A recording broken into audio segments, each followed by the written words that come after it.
Bonjour. Aujourd'hui, encore une fois, j'ai le plaisir de présenter des extraits d'un livre de Jack Canfield qui est, à mon avis, très très connu et qui le mérite. C'est vraiment, en tout cas, un livre que j'aime vraiment beaucoup. Euh, c'est ce petit livre qu'on trouve en poche dans sa nouvelle édition, Après l'extase, la lessive, aux éditions Pocket. J'espère qu'on voit avec le soleil et tout. Rien que le titre, Après l'extase, la lessive, c'est magnifique. Tout est dit.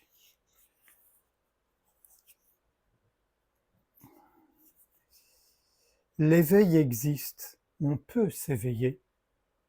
Liberté et joie sans limite, union avec le divin, ouverture à un état de grâce intemporel.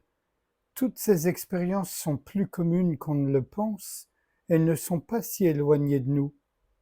Il existe cependant un corollaire, ces expériences ne durent pas.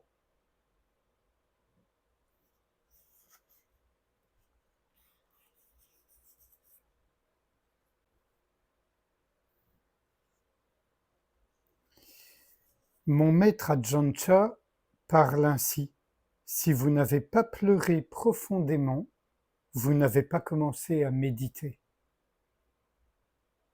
La peine et l'affliction qui s'élèvent quand nous commençons à nous ouvrir sont à la fois personnelles et universelles.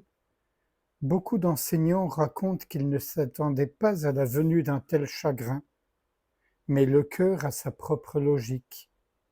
Un enseignant zen vénéré se souvient: après mes premières longues années de flirt avec le zen, il fut temps pour moi de m'engager.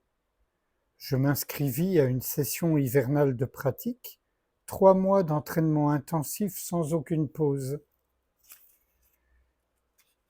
Ah, je gardais la posture, calme et à l'aise, et je m'attendais seulement à ce que cette clarté zen se développe, mais ce ne fut pas le cas. Je passai toute cette période de retraite à pleurer, et je pleurai encore pendant la moitié de la session hivernale qui suivit. Je pleurais tous les conflits, toutes les frayeurs de mes premières années, les blessures des relations perdues. Je pleurais la manière avec laquelle je m'étais mal servi de mon corps. Je pleurais mes peines. Je pleurais la mort de mon père. C'est seulement 2 années plus tard que ma pratique s'ouvrit à un silence immense et profond.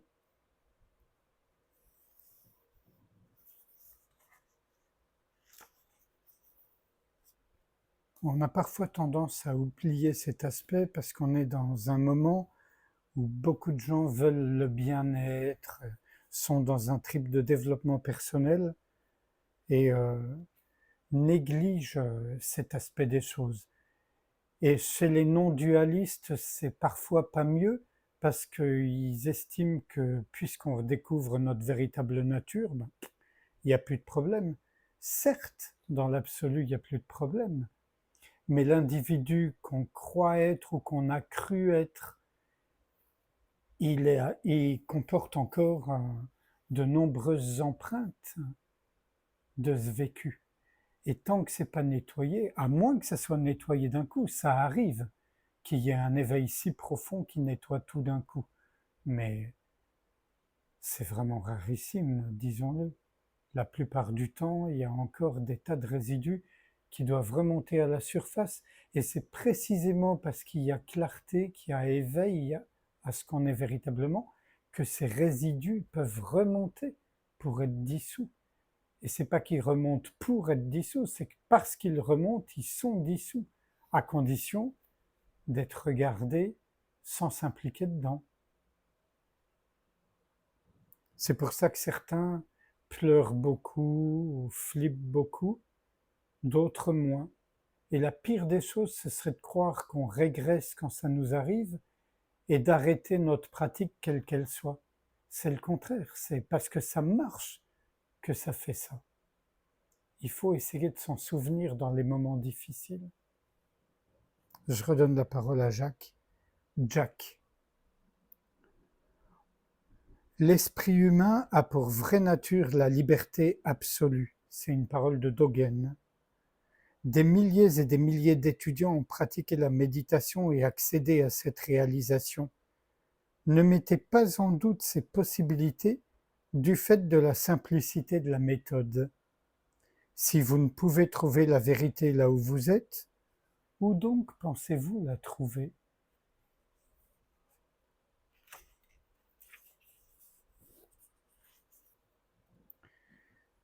Là, un extrait magnifique de Julian de Norwich. S'il y a quelque part sur cette terre quelqu'un aimant Dieu et ne courant jamais aucun risque, je n'en ai pas connaissance, car on ne m'en a jamais parlé. Mais on m'a montré ceci, quand nous tombons et quand nous nous relevons, nous sommes toujours gardés précieusement dans un même amour.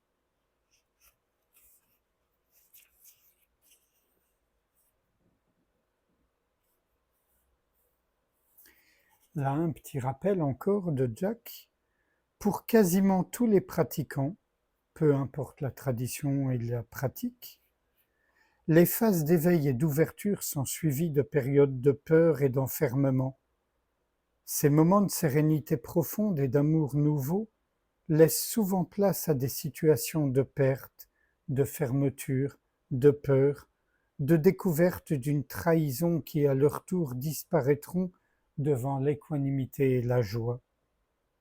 De manière mystérieuse, le cœur se révèle semblable à une fleur qui s'ouvre et se ferme.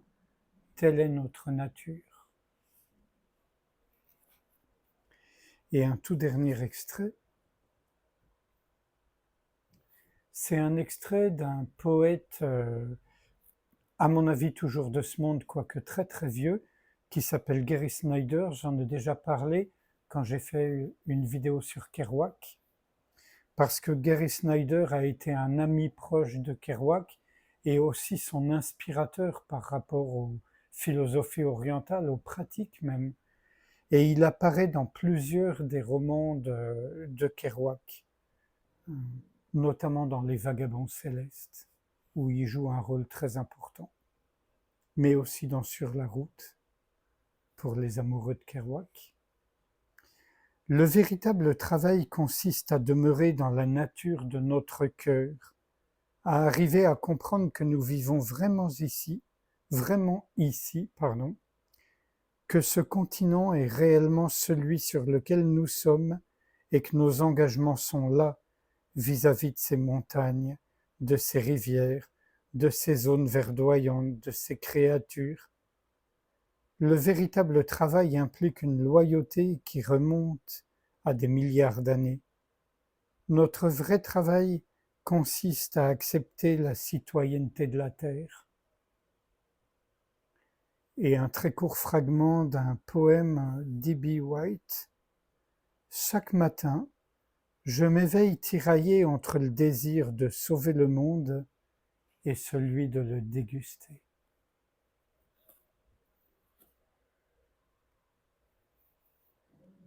Sans réfléchir à ce qui vient d'être lu, un peu dit, je vous invite à passer un moment en silence avec moi, sans rien faire, juste être ouverture.